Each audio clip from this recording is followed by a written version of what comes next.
Hola. Ya son buenas tardes, ¿verdad? Bueno, ¿podemos empezar? Creo que sí. ¿Sí? Bueno, buenas tardes a todos que están aquí presentes, a todos que están en el Zoom. Buenas tardes a estos invitados tan especiales. Bueno, estamos siguiendo ahora, vamos a hacer un panel hablando de estudios de caso. Me parece muy bueno que recién hablamos de esta plataforma que se construyó en todo este tiempo y de esta importancia de hacer los referentes en América Latina. Creo que la experiencia de ayer ya fue muy interesante cuando conversamos y empezamos a articularnos con preguntas, con el ejercicio en grupo que hicimos en la tarde. Por lo menos a mí me dio esa idea. ¿Cómo estamos buscando estas relaciones? ¿Cómo las preguntas que nos están surgiendo por los problemas que pasamos en nuestros territorios, por las angustias que hemos vivido y cómo hemos buscado expresar eso a través del cine, a través de, bueno, y de otros productos audiovisuales, pero especialmente el documental que traemos aquí. Tenemos, ahora puede parecer a veces que estamos como en problemas muy profundos así, y de verdad no es fácil, y vamos a explorar cada vez más temas complejos, y es un aliento cuando tenemos la oportunidad de trabajarlo por el cine, que puede inspirarnos y darnos luz a solucionar problemas, a encontrar transformaciones. Entonces creo que eso es un punto de partida también, que más allá de nuestras campañas, que estemos buscando también lenguajes nuevos dentro de nuestro cine. Y bueno, y aquí es una gran alegría, un honor tener a Peregrino para poder traer un cinema de un pueblo originario, una nueva mirada, que eso por mucho tiempo nunca se consideró en nuestros territorios, aunque la presencia está marcada en cada uno de nosotros, en nuestras culturas, en lo que somos también, pero está negado por lo que se presenta como discurso oficial en muchas partes. Entonces es un momento también de encontrar fuerzas, es un momento de reunir estos poderes, compartir nuestros saberes para esta construcción colectiva. Entonces, bueno, sin demorarme mucho más, voy a pasar una primera ronda entonces a que se hagan una presentación primero y después vamos a hablar con cada uno y cada uno sobre sus estudios de caso y luego abriremos para preguntas. Entonces, Natasha, si quieres empezar. Hola, buenas tardes. Muchas gracias por la invitación, por estar aquí, a todos, Taturana, Acción, Ambulante. Bueno, soy activista de derechos humanos, soy periodista, hago documentales porque he encontrado los documentales como una herramienta de lucha social y trabajo con investigaciones en el tema de la justicia, los derechos humanos, y he trabajado hace 16 años con las víctimas de la violencia policial en Río, en Brasil. Y bueno, es solo una presentación inicial y por eso este es el tema de mi documental Auto de Resistencia, que de verdad que en español llamamos Letal, que era el título originario en portugués. Gracias. Peregrino, feliz cumpleaños. Se me olvidó presentarle, estamos aquí celebrando también la vida. Vamos a presentar mi contador. Sí, no, pero ahora pues solo es improvisador.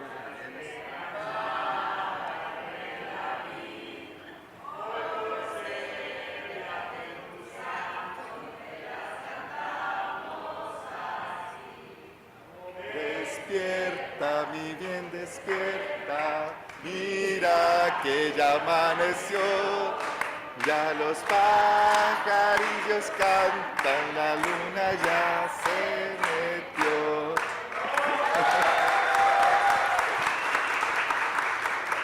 Hay que celebrarlo. Hola a todos, todas. Mi nombre es Peregrino Gonzalo. Soy de la región Madre de Dios, del país de la Amazonía peruana. Estoy muy contento, soy director de mi cortometraje, titulado Sha'a. Muchas gracias. Hola, yo soy Mónica Montalvo.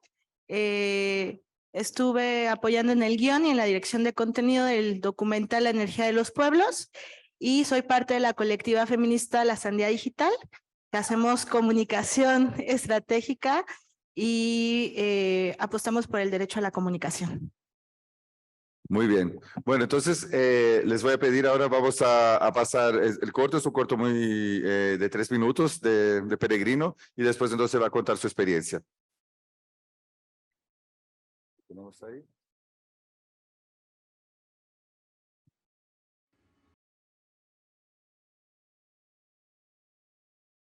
Bueno, para mí fue un golpe muy duro ver mi territorio ancestral invadida por terceras personas, por invasores para ser destruido.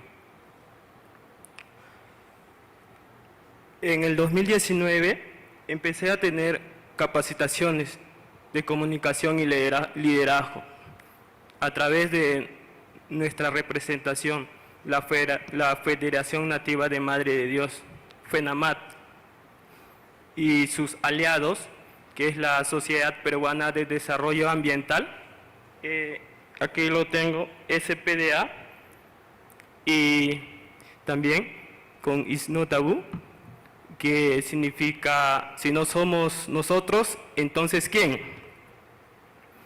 Gracias a ellos que realmente empecé a manejar algunos equipos como celulares que nos brindaron para tener conocimientos, para poder hacer videos. Y eso me motivó a seguir adelante como líder indígena. Y es ahí donde empecé a descubrir el mundo audiovisual, que me inspiró a seguir adelante. Y desde ese momento me di cuenta que la comunicación mediante videos es muy poderosa para informar, para comunicar al mundo. Mi corto Sha'a, mi cortometraje que acaban de ver, Sha'a, se presentó en el festival más importante del mundo, Jackson Wild, en Austria, Viena, el año pasado, en el 2022. Estar ahí para mí fue una inspiración como comunicador indígena para ser un director, para poder hacer cines.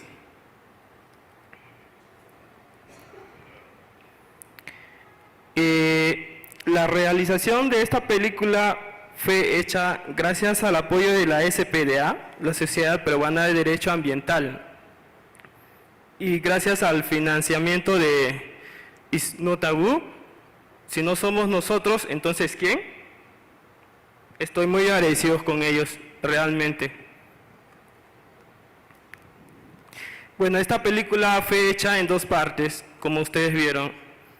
Primer año, en el 2019, fue hecha con un celular, y en la segunda ocasión fue en mi pueblo, pero ya con una cámara más profesional.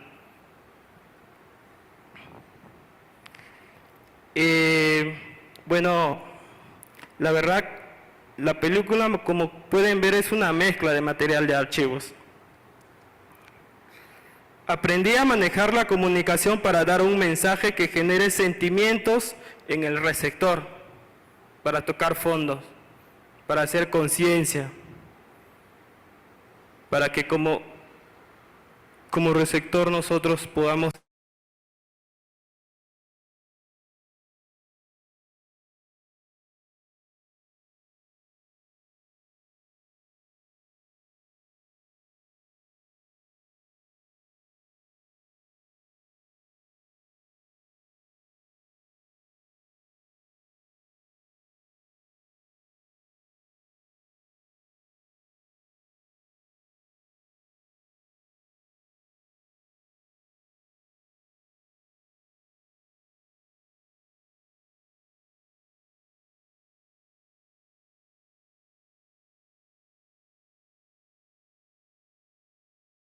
formal, es una arma muy letal que acaba con pueblos, comunidades nativas, que cada líder debe proteger su territorio. Nosotros, como comunicadores indígenas presentes aquí reunidos, conectados, debemos fortalecer a nuestros pueblos indígenas. Estoy muy contento de las oportunidades que se me han abierto gracias a esta película y es por eso que estoy aquí con ustedes. Nosotros indígenas representamos el bosque y el bosque nos representa a nosotros. Muchas gracias.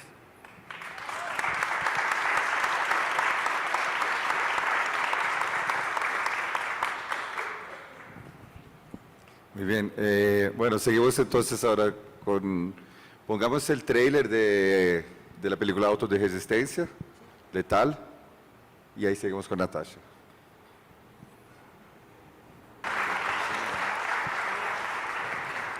Perdonen que lo exhibimos sin subtítulos en español, pero creo que ahora Natasha también contando un poco la experiencia se va a entender, se entiende harto la violencia de las imágenes. Sí, pero sin leyendas también puedes sentir la imagen también. Es una, pero habla muy rápido. Bueno, antes de empezar, me quedé pensando que hace 13 años nació mi hija, que aquí está, que hace cumpleaños hoy también, Luna. Y yo me quedé pensando que hace 13 años yo estaba ahí asistiendo a estas audiencias judiciales en el tribunal como investigadora desde la mirada de la antropología, del derecho.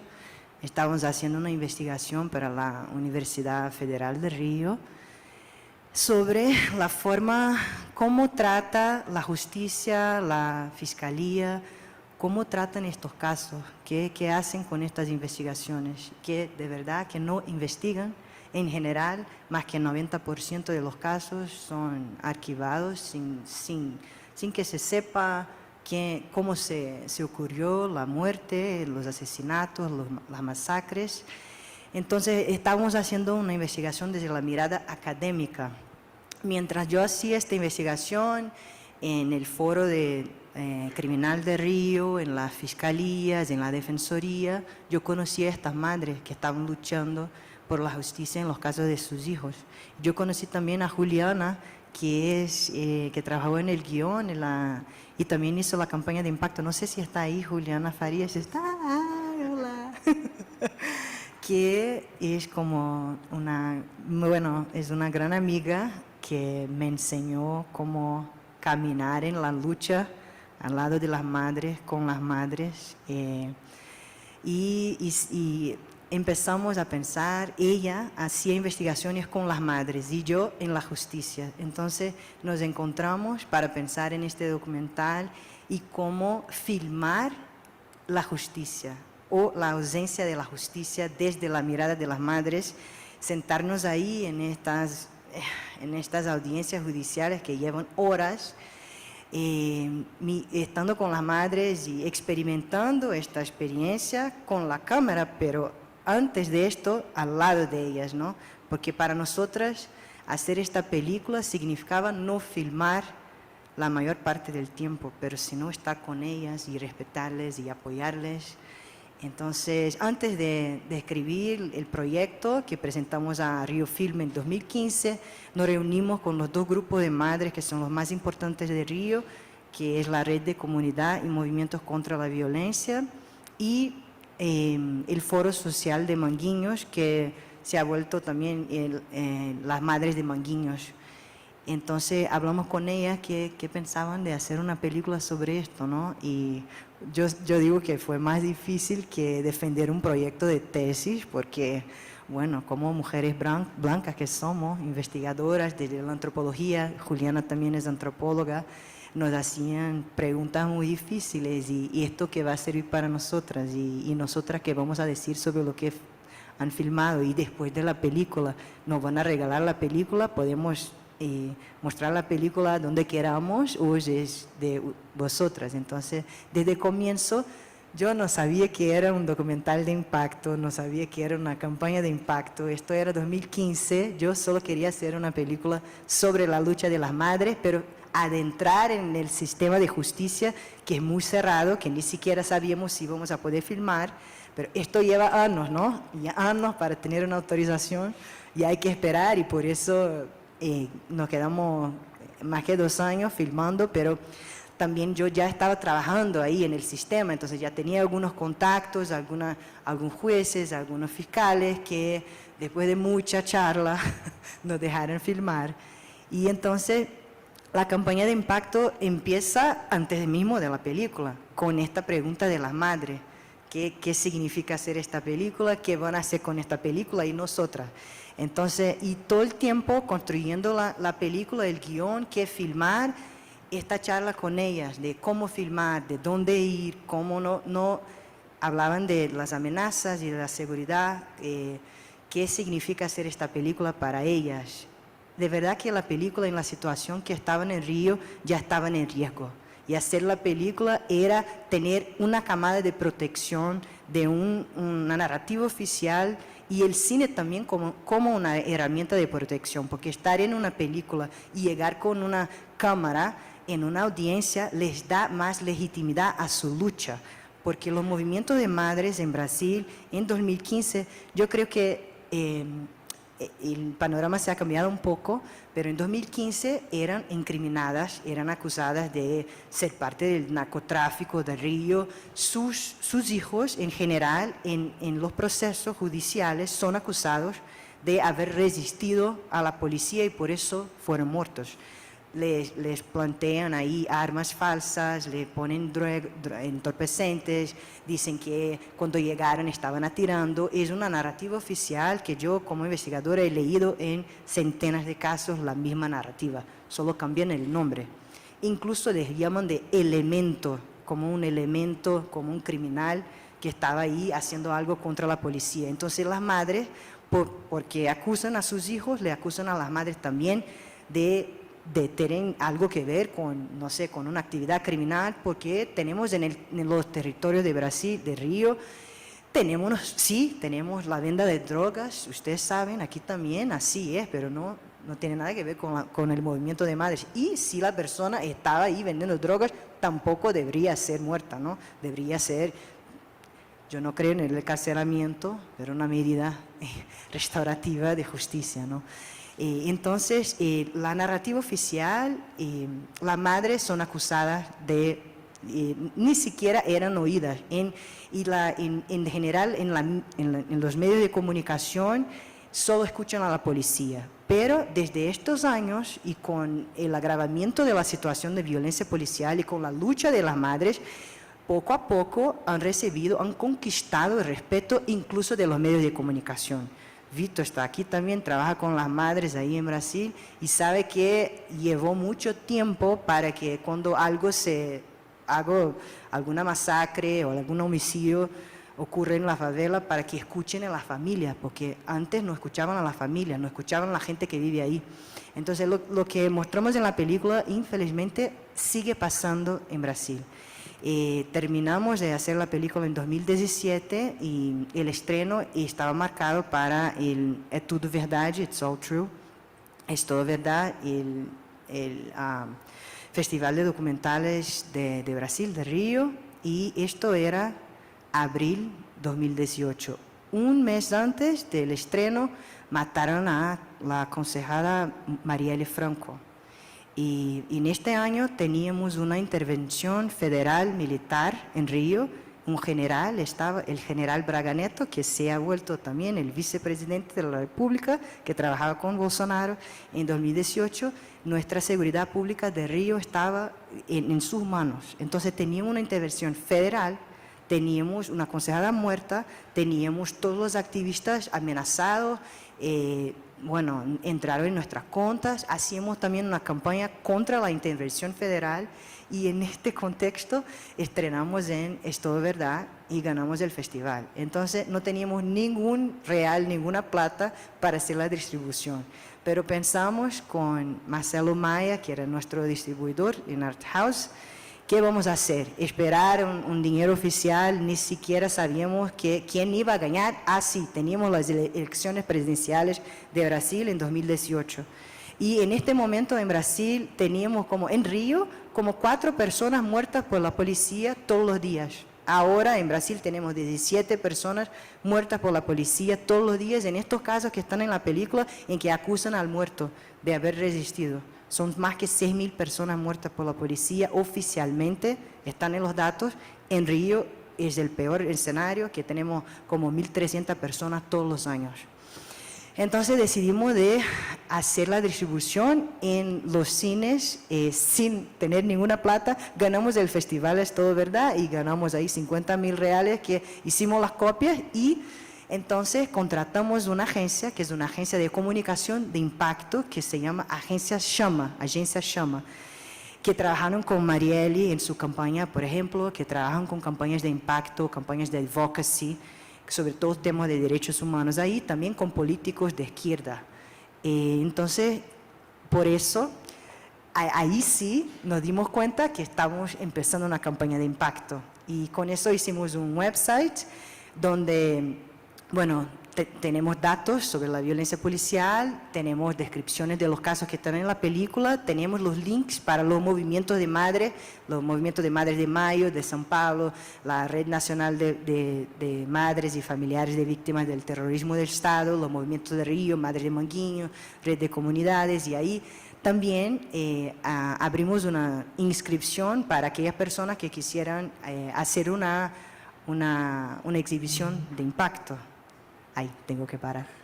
Bueno, y vamos a hablar más, pero entonces desde 2018 hasta 2021 hicimos una campaña de impacto que tenía, yo creo que tenemos 3 aspectos importantes. Uno es que empoderar la charla de las madres. Siempre estuvieron presentes las madres, siempre. Fuimos a la favela donde acontecieron estos crímenes, en la favela del hijo de Ana Paula, en Manguinhos, 2 meses después del asesinato de Marielle, en la Semana Nacional de Memoria de las Víctimas de Violencia de Estado, y hicimos, Amnistía Internacional fue nuestro parcero, pero nos dijo, no, que no es seguro estar ahí, porque la policía todavía estaba ocupando Manguinhos con la unidad de policía pacificadora, que había matado al hijo de Ana Paula, que es de madre de Manguinhos, pero ahí, aún así, en el contexto local nos dijeron, no, es seguro estar ahí, vamos a tener mucha gente de afuera de la favela, entonces podemos hacer. Y así hicimos en muchas favelas en Río, donde aconteció el asesinato de la masacre de Costa Barros, en Acari, donde tenemos muchos activistas amenazados, en muchas favelas. El segundo punto es presionar el sistema de justicia. Entonces hicimos exhibiciones en la Escuela de los Magistrados de Brasil, en Río de Janeiro, en la Fiscalía del Estado de Río, la Fiscalía Nacional, que hace el control externo de los casos, y a cada vez con las madres ahí hablando de sus casos hacían más presión para que hubiera justicia. En las defensorías públicas también de la Unión, de los estados, y por último en las universidades.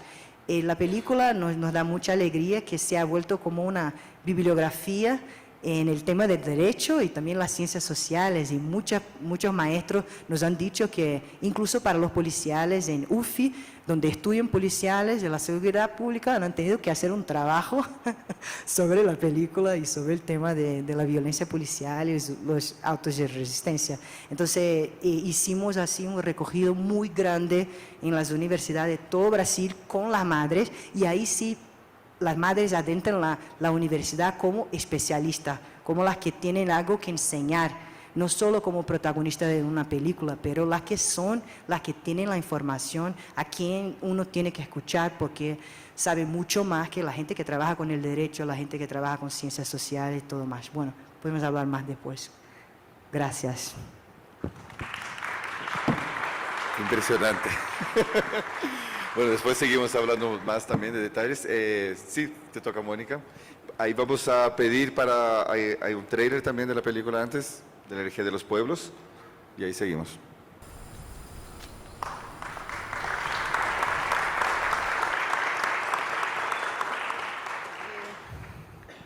Pues qué honor estar acá, ¿no? Con las compañeras y compañeros que han estado participando. Bueno, yo voy a estar hablando de un trabajo colaborativo, no solo dentro de la Sandía, de las compañeras que estuvieron en la primera etapa y de las compañeras que también ahora también están en este año impulsando también la campaña de Luces de la Resistencia. Nosotras desde la Sandía creemos que es una apuesta pensar en otras narrativas, ¿no?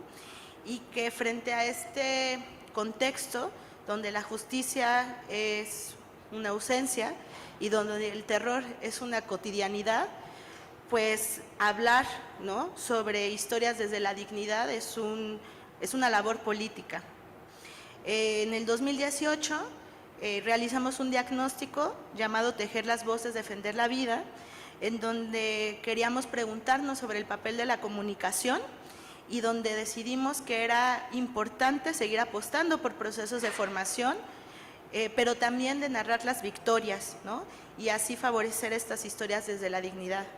Al mismo tiempo, la Fundación Rosa Luxemburgo hacía un mapeo sobre los proyectos alternativos de generación comunitaria a escala local y pues al hablar veíamos que estaba todo para poder hacer este documental. Nuestra idea era poder hablar de las acciones concretas que se están haciendo en las comunidades y las organizaciones y no solamente de las problemáticas que se están enfrentando. Queríamos reafirmar que las alternativas no son un sueño, sino que son realidades que se están construyendo.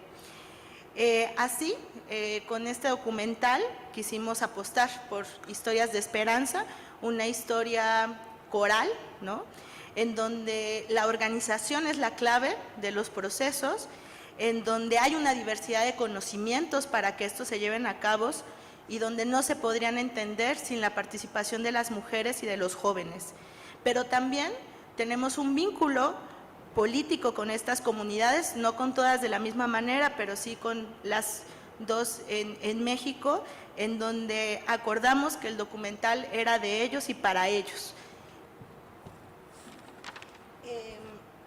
Así, pues, para nosotras también era indispensable poder poner un debate sobre este modelo energético, en donde en nuestro análisis narrativo hay un modelo hegemónico, en donde dice que todo lo va a solucionar el Estado o las empresas privadas, y en donde la apuesta de pensar otros caminos, otros modelos, en donde se respete la dignidad, donde se respete el derecho de las comunidades a decir que no a estos megaproyectos, está anulado. Entonces, ahí veíamos que era nuestra apuesta. Preguntándonos energía para qué, energía para quién y energía cómo. Pero también logramos una coincidencia porque había desde hace muchos años trabajando compañeras y compañeros en estos temas desde mirada diferente, pues aquí también nos volvemos a encontrar compañeros que desde la comunicación, desde la apuesta de los medios libres, desde hace muchos años nos hemos preguntado cuál es el papel que tenemos para poder cambiar la realidad. Así nos juntamos una colectiva feminista audiovisual, una cooperativa de energía, cooperativas indígenas, investigadores comprometidos, movimientos contra megaproyectos nacionales y locales y una fundación para hacer este documental, y porque también ya había un terreno fértil de gente que desde hace muchos años ha hablado sobre la exigencia de tarifas justas de energía o pensar el derecho a la energía.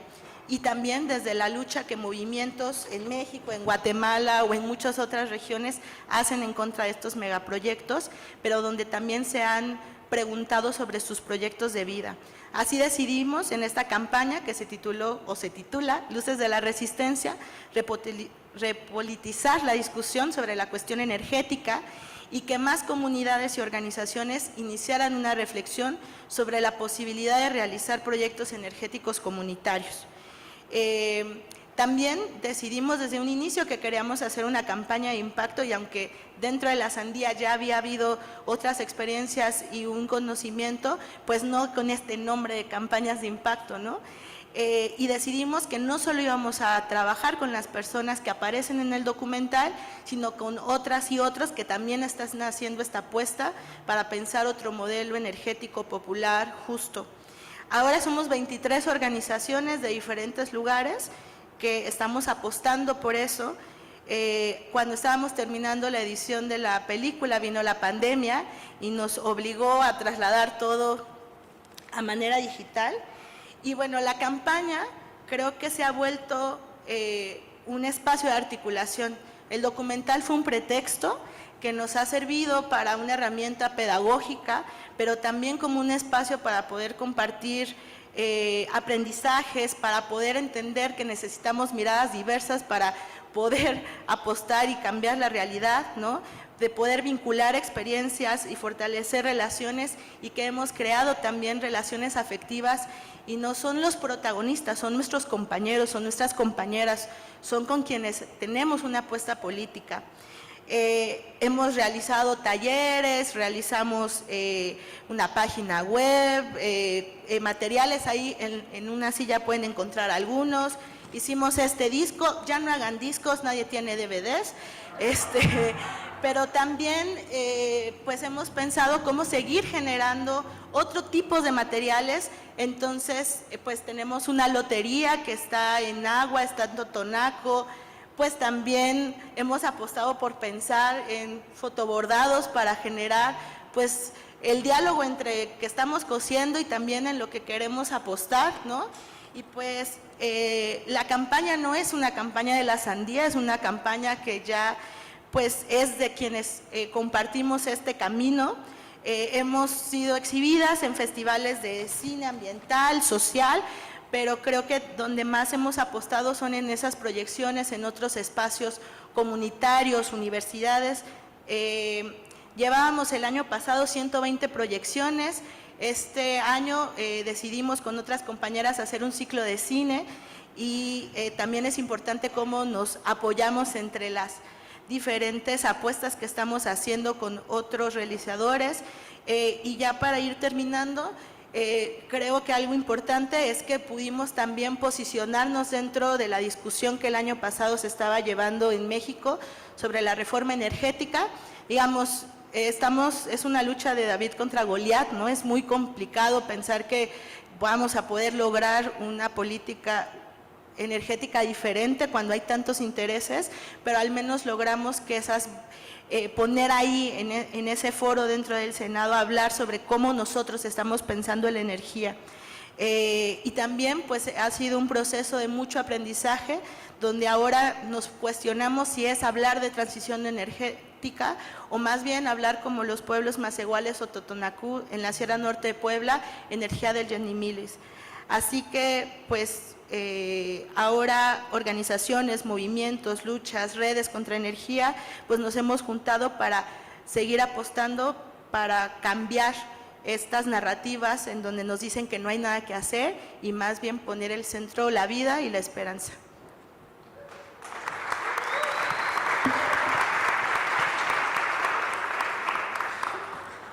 Muy bien, increíble.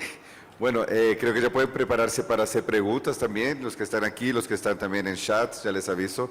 Me gustó mucho cuando hablas de la lucha, de esta lucha tan terrible, y son las tres luchas aquí, combatir todos esos, la violencia policial en Brasil, la minería aquí en ese caso. Yo creo que también, bueno, ¿qué traemos a eso? ¿Cómo seguir luchando? Y quería hasta abrir un poco más a Peregrino aquí, porque ustedes hablaron mucho, me gustó mucho cuando Mónica dice que las madres vuelven, que Natasha dice cuando las madres vuelven a mostrar la película ya entonces como especialistas así, para hablar y dar ese testimonio. Es una película muy fuerte y se ve el crecimiento de esa lucha, así digamos. Entonces, qué bueno saber de cómo era el final, así. Pero, por ejemplo, Peregrino, ¿qué vienes ahora? Porque estás ahí, estabas luchando con tu vida y terminas la película, que ahora estás ahí como para protegerte a ti, a tu comunidad, pero sigue la minería también sigue por ahí, ¿cierto? Entonces, ¿cómo está ahora la situación para ti con los vínculos? ¿A dónde has llegado? Porque, como dice el proyecto, si no somos nosotros, entonces ¿quién? ¿Qué más han pasado de las alianzas? Me gustaría escuchar un poco eso, y ahí, mientras vamos a hacer otras preguntas también. Ok. Bueno, como todos estamos conectados por la Amazonía indígena, tenemos la responsabilidad como comunicadores indígenas de resistir a estos impactos ambientales del crimen organizado de la minería ilegal. Es muy fuerte en mi región, es muy poderosa, donde que nuestro territorio ancestral ahora se encuentra apropiado por ellos, por los invasores en estos momentos. En primer lugar, mi vida corría peligro, Ahora no solo corre mi vida peligro, ahora es la de mi pueblo entero. Todo mi pueblo entero, y es fatal, donde que nosotros estamos resistiendo una lucha y resistencia. Al ver este impacto de mi corto, he presentado en varios eventos de cines, al ver este impacto, me generó esa responsabilidad de poder crear una continuación de este documental. Realmente queremos convertirlo en un largometraje, esta historia que podemos contarles, en un futuro más adelante, ¿no? Y también mencionar que en la región de la selva, en Mare de Dios, no contamos con muchos comunicadores indígenas. Es poquísimo, el cual que no tenemos como que ese apoyo, no hay ese ingreso de buscar informaciones y dar a conocer al mundo lo que está pasando dentro de nuestro territorio. Y para ello se requiere formar líderes indígenas, más comunicadores audiovisuales para crear cines, para proteger su pueblo de esa manera, porque viendo el impacto de este corto, por ejemplo, titulado Sha'a, hace que impacte mucho más al mundo. Eso. Y no es lo mismo que un comunicador o un cineasta indígena dé a conocer al mundo que un cineasta que no sea indígena, que ingrese a tu territorio, busque todas las informaciones, haga cines, pero no va a tener ese impacto porque no es lo que realmente el pueblo o lo que el indígena quiere que des a conocer. En cambio, el cineasta indígena da a conocer lo que realmente es, lo que realmente se vive, lo que realmente quiere que se dé a conocer, y lo que realmente es un cineasta indígena es una arma más de la lucha y resistencia.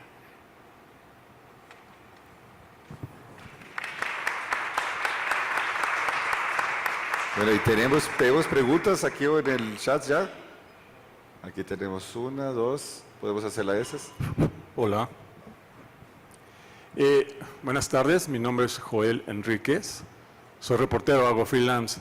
En México hay una situación con respecto a la minería que está tomando forma. 60% del territorio está destinado para, ¿no? Cosa menor, una nueva investigación de una académica, su nombre es la doctora Leticia Merino, dice que, bueno, es menos, 30%, pero no es cosa menor, 30% sería el estado de Chihuahua. Lo que le quiero decir, que en Internet hay una exposición, se titula Así se ve la minería en México. Hay una iniciativa en México para reformar la ley minera que se titula Parémosla ya.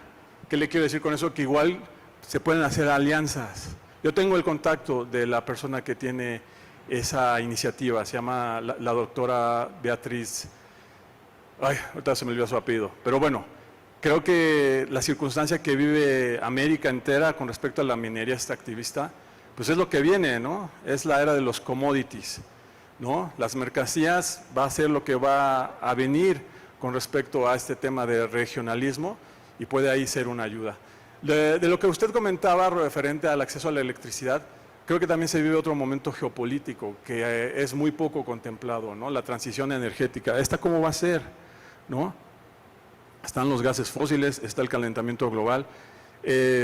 Hojeando su documento, me parece que ustedes están más por el acceso a, pero también hay que poner ese panorama, porque, digo, el calorón que se está sintiendo ahorita, pues es tremendo, ¿no? Y la señorita que viene de Brasil, que hace este tema del periodismo, hay nuevas herramientas como el periodismo geosatelital, el periodismo que se hace a través, por medio del espacio, ¿no? Creo que a veces los periodistas no tienen conocimiento de eso y exponen sus vidas, ¿no? Por ejemplo, la minería extractivista. Yo tengo un trabajo publicado en Social Documentary Network, donde hablo de cómo los hielos perpetuos se están derritiendo.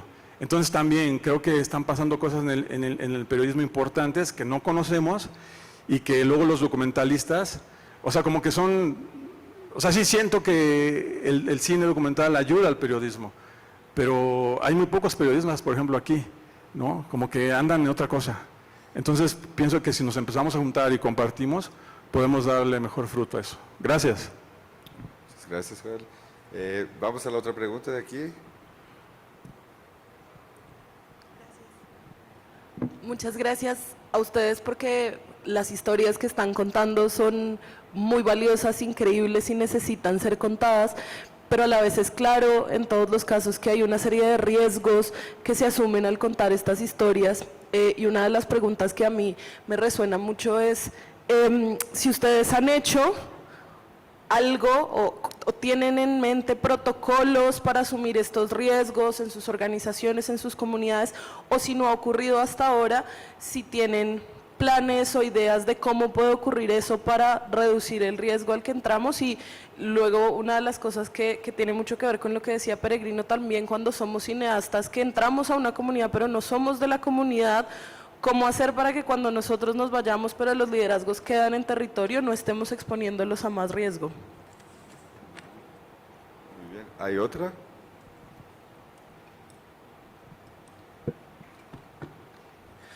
Buenos días, buenas tardes ya, perdón. Roberto de Bolivia. Primero, más que una pregunta, creo que es poder valorar el trabajo que están haciendo en sus diferentes flancos y posibilidades que están realizando, tanto familiares, comunitarias, de defensa también de territorio y demás que están avanzando. Creo que es una gran labor que se está haciendo y muchas veces es complejo, entiendo desde los puntos en los cuales están, poder entrar a distintos circuitos de exhibición. Creo que desde nuestra parte, y bueno, desde la parte de nuestras organizaciones, también todo el apoyo a lo que ustedes están realizando, y creo que es el sentido de lo del foro también, no solamente creo cuestionar, sino también brindar nuestro apoyo, así que puertas abiertas en Bolivia para poder exhibir y poder mostrar también su trabajo, porque creo que es parte necesaria, son parte de territorios hermanos, somos Abdayala, somos Latinoamérica y somos necesarios, somos cada uno historias necesarias para poder seguir construyéndonos y seguir tejiendo todo este tejido vivo de poder apoyar y crear estos vínculos de cuidado, como decíamos también el día de ayer. Gracias. Gracias. Hay dos aquí que están, de repente si lo podemos hacer bien cortitas las preguntas, por favor, que nos está quedando. Uy. Y si alcanza ahí, no sé, ¿tenemos alguien online también o no?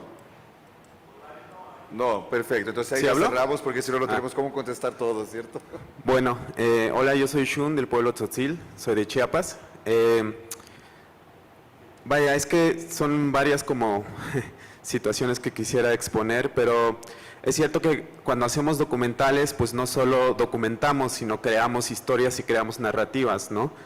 Y a mí me parece importante que también empecemos a reflexionar otras maneras de nombrarnos como territorios. En el caso de México, ¿no?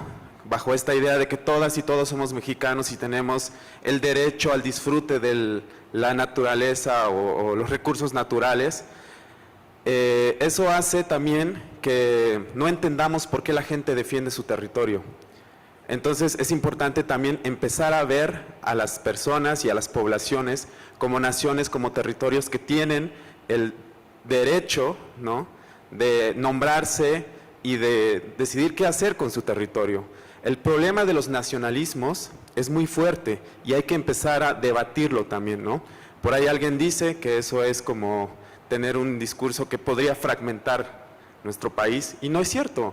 Yo creo que más bien estamos en un momento en el que hay que respetar y nombrar cómo se llama a ese pueblo, porque a mí me parece muy fuerte que en México, ¿no?, un proyecto que va a desplazar la vida, seres humanos, bosques, naturaleza, se le ponga como prioridad nacional, y entonces pues ahí va a haber un compañero que a lo mejor no se llame de Peregrino, se va a llamar de otra manera, y que también está exponiendo cómo se le está desplazando y despojando su territorio, y es muy triste.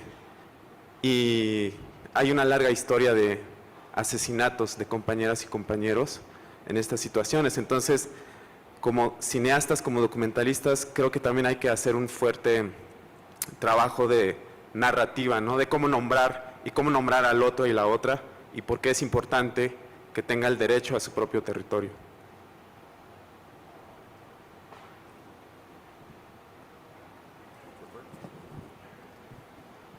Okay. Hola, aquí desde el mundo virtual de Zoom, Natalia Salamanca. Quería preguntarle a Peregrino si nos puede compartir cómo le ha ido proyectando su película en su propia comunidad y qué comentarios ha recibido ahí. Bueno, tenemos varias preguntas. Entonces, les voy a sugerir que pasemos por cada uno y ahí contestan lo que les parezca. ¿Está bien? Rodrigo nos ayuda un poco con el tiempo para que no nos perdamos mucho, pero ahí vamos, seguimos la conversación. ¿Alguien quiere empezar? Peregrino, ¿quieres empezar ya que estás ahí? Bueno, al respecto, mira, muchos de los cineastas no pueden ingresar a los pueblos indígenas porque no solo porque son territorios autónomos, no, sino son por las amenazas que hay dentro de ella, por los impactos que se generan por los delitos ambientales. Y es por eso que no muchas veces dan a conocer sobre los pueblos indígenas. Realmente sienten ese temor, sienten ese pensamiento de que van a generar represalias contra los pueblos indígenas. Entonces, la mejor manera de poder apoyar o asistir a los pueblos indígenas en defensa de su territorio, si eres un cineasta, va a ser ingresar cuidadosamente, realmente. Y si hay comunicadores o cineastas indígenas, estar con ellos y trabajar bien con precaución, ¿no?, como ya hemos escuchado en anteriores paneles de nuestros compañeros.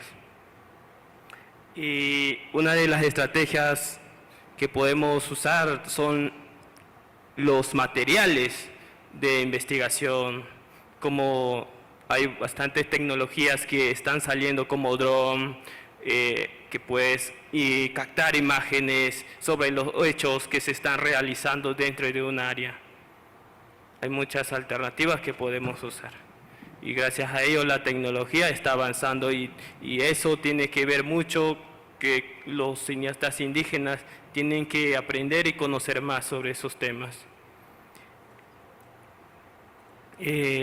Bueno, la última pregunta, ¿cómo me ha ido? En primera fase grabé con mi celular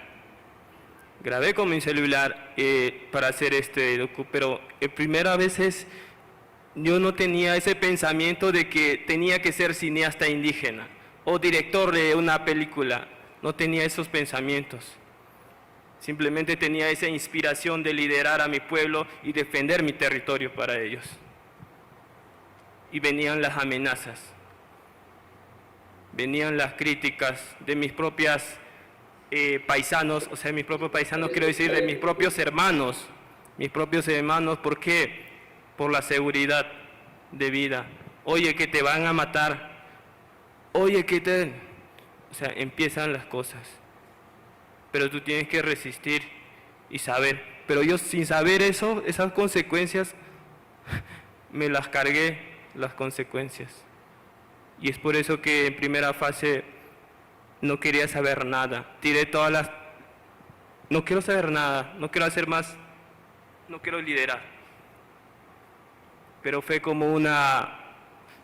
Me apagaron, fue como una flecha que... Eso para mí fue un impulso lo que me hicieron el crimen organizado. Y gracias a ello, a la SPDA, la Sociedad Peruana de Desarrollo Ambiental, y también, si no somos nosotros, entonces ¿quién? Gracias a ellos. Uno de los problemas que genera el crimen organizado es hacerte convivir con tus propios hermanos de manera problemática. En eso tenemos que tener mucho cuidado como líderes indígenas o cineastas indígenas. Tener mucho cuidado y entrar en razón con ellos.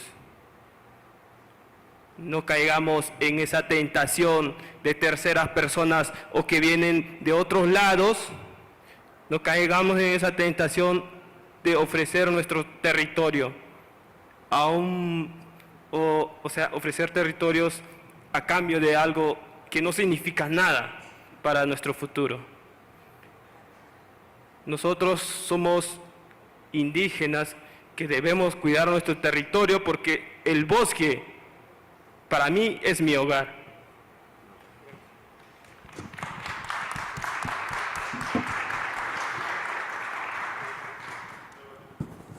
¿Sí? 3 minutos. Bueno, hablando sobre el periodismo, bueno, las madres han sido muy importantes para sensibilizar a los medios de comunicación y los periodistas, porque todavía hay buenos periodistas que trabajan en los principales medios de comunicación, y al conocer a las historias, al visitar a los territorios, hay que ir, hay que estar con las personas. Entonces, pero esto es muy difícil porque los movimientos de madres, de favelas, tienen que tener una confianza en la persona que va a visitar el territorio.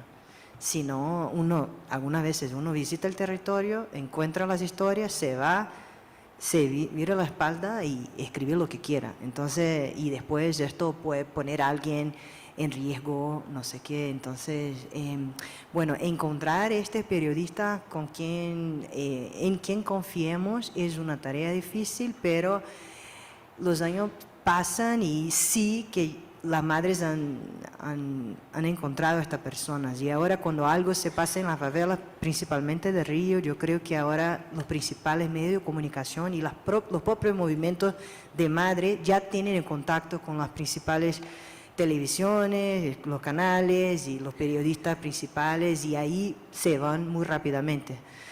Y también el papel importantísimo de los colectivos de comunicación comunitaria, que son los primeros que están ahí, que hacen los videos para denunciar, y ahí sí llamar la atención por las redes sociales, y ahí sí llamar a los medios de comunicación tradicionales. Entonces, a veces les roban las imágenes, ¿no?, de los colectivos, y esto no está bien. Hay que decir quién hizo la imagen, porque estas personas también están en riesgo, ¿no? Bueno, pero esto ahora en Río me parece que está un poquito mejor. Todavía le roban las imágenes de los colectivos de comunicación comunitaria.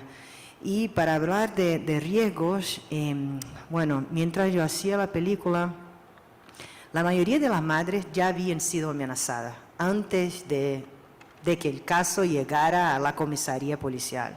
Le amenazaron ahí en la escena del crimen, le amenazaron en la comisaría, le amenazaron en las semanas siguientes después que el caso fue noticiado en la media.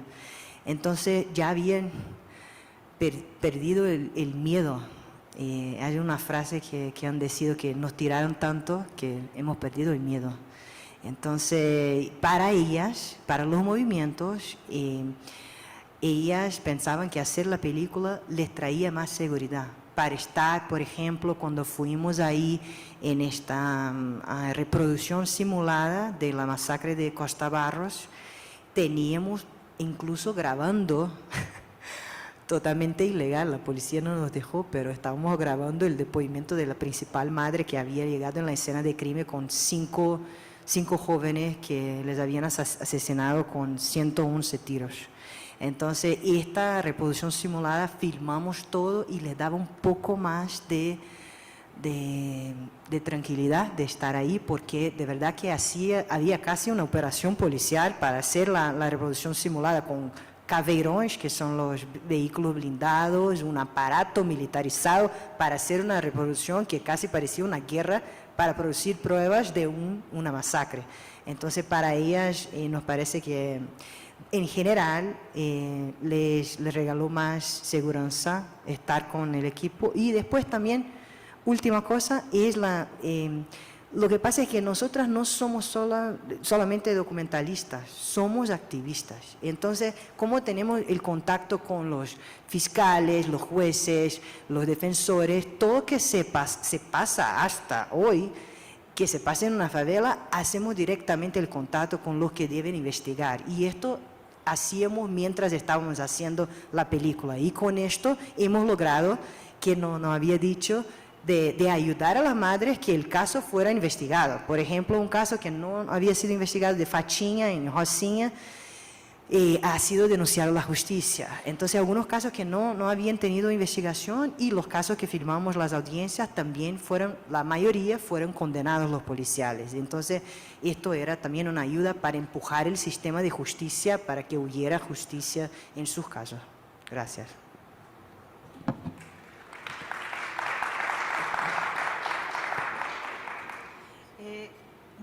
Yo creo que tengo muchas preguntas y creo que está bueno siempre tener preguntas y contestarlas colectivamente también. Y una es como desde dónde podemos contar, ¿no? ¿Quién puede contar? Digamos, el documental lo hicimos con compañeros y compañeras que son investigadores también, con Geocomunes, ahí hay un libro, ¿no? Y yo creo que, por ejemplo, yo siento que puedo hablar de eso porque llevo muchos años también haciendo investigación, pero también apostando en las luchas en contra de los megaproyectos desde la comunicación, digamos, desde la formación con otras y otros, y porque apostamos al derecho de la comunicación. Y no queremos una historia, queremos muchas historias desde muchos lugares porque son necesarias, ¿no? Y me parece que también no solo hay dos formas de relacionarse, ¿no? Yo no me siento, cuando dicen, bueno, ustedes cineastas van y se regresan, yo no me siento, esa no es nuestra historia tampoco, ¿no? Pero entiendo también lo que dice Peregrino y que es importante que más de esas historias de Peregrino y de otros compañeros estén. Pero creo que son preguntas que nos tenemos que hacer también, ¿no? Porque yo creo que también podemos nosotras contar historias, ¿no? Porque yo creo que también me toca hablar de la crisis, pero también de lo que sí se está haciendo. Y nosotras desde Luces de la Resistencia lo que queremos es compartir esperanza. Y eso está bien difícil, ¿no? Y yo creo que eso también es una apuesta y eso también es necesario. Y como les decía, pues hacer relaciones de confianza y relaciones que no siempre son fáciles, porque el proceso, pues uno piensa una cosa, pero pasa otra cosa. Nosotros no sabíamos que iba a haber un debate nacional sobre la reforma energética. Colectivamente decidimos que estuviera ahí y que quien hablara fuera nuestra compañera Mimi, que es de la lucha contra una termoeléctrica, porque estar hablando a favor de otro modelo energético es estar hablando en contra de esas termoeléctricas como la que quieren poner al lado de un volcán o estar hablando de todos los malos proyectos vinculados al tren mal llamado Maya o al transísmico, porque esas problemáticas continúan y continuarán, sin importar quién esté en la presidencia, y es un deber hacer algo sobre eso, y por eso también desde la Sandía apostamos por los procesos de formación desde la educación popular, desde espacios en donde todos podemos aportar desde lo que cada quien es, ¿no? Y nosotros no solo tirándoles líneas, que es de una forma, porque hay muchas, ¿no? Hay muchas maneras de hacer las cosas. Entonces, nada más también, por ejemplo, una de las actividades que hicimos el segundo año de Luces fue hacer un taller con periodistas, porque creemos que son aliados, ¿no? Muchos con situaciones súper precarias, ¿no? Y que son aliados y aliadas, y entonces cómo encontramos otras formas de encontrarnos, de darnos fuerza, porque no es que estemos en un momento fuerte de la resistencia, ¿no? También seguimos teniendo las consecuencias múltiples de la pandemia, de haber estado encerrados, encerradas. Y en el caso concreto en relación a la seguridad, en este caso no había un riesgo alto en hacer el documental, digamos, el momento más álgido en el caso de Cuetzalan, pues ya se había resuelto, ¿no? Los compañeros que habían tenido órdenes de aprehensión se las habían quitado. En el caso de Guatemala, pues solo tuvimos la oportunidad de hacer un rodaje y ahí pues también ha sido más complejo, ¿no? Apenitas tuvimos la oportunidad de volver a ir y de ir con las compas de Cuetzalan y con otros compañeros que también están ahora queriendo hacer proyectos alternativos de generación de energía, ¿no?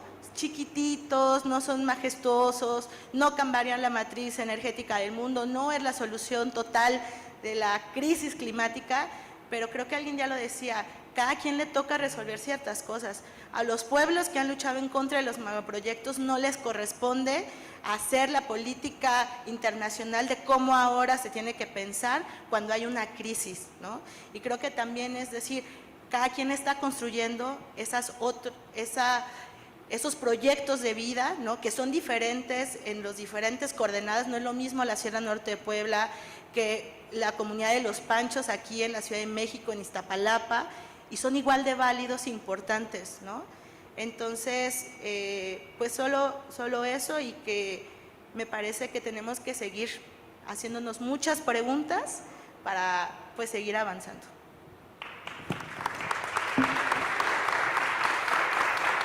Bueno, muchas gracias, les agradezco este panel. Yo creo que trajimos mucha inspiración. Estamos hablando de estudios de caso. Me gusta mucho cuando dices del derecho de contar nuestras historias y poder ver esas miradas y cuando queremos reconocer la diversidad de nuestros pueblos, de nuestras naciones, de las diferentes miradas, es importante escuchar estas maneras diferentes. Natasha fue muy honesta cuando nos contó de la dificultad de llegar y que le preguntaban ¿y por qué tú? ¿Y qué vas a hacer? ¿Y qué vamos a ganar nosotros? Entonces son experiencias para valorarlas, de aprender con esos acercamientos. Y también estamos hablando de cine y de comunicación. La comunicación, cuando se piensa como derecho, también es inherente a todos, y el cine también como arte es una expresión que le cabe a cualquiera. Entonces no solo quienes tienen alguna formación específica, esto o aquello, tiene ese derecho. Entonces creo que cuando hablamos de estas nuevas formas y de nuestras formas aquí, con qué nos estamos encontrando ahora en nuestros territorios vecinos, que también tengamos que estos cambios de experiencias nos sirvan para crecer más y abrir otras posibilidades de crecimiento. Entonces les agradezco a todos que están aquí, les agradezco muchísimo a quien está online. Son más de 120, 150, 170, ahora qué sé yo cuántos hay, no veo. Mucha gente participando y nos agradece por esta oportunidad. Entonces, muchas gracias. Terminamos ahora la parte online del día de hoy y saludamos a todos que están online. Y bueno, los que están aquí presencial volvemos después del almuerzo. Entonces, un saludo muy grande y hasta pronto, hasta mañana.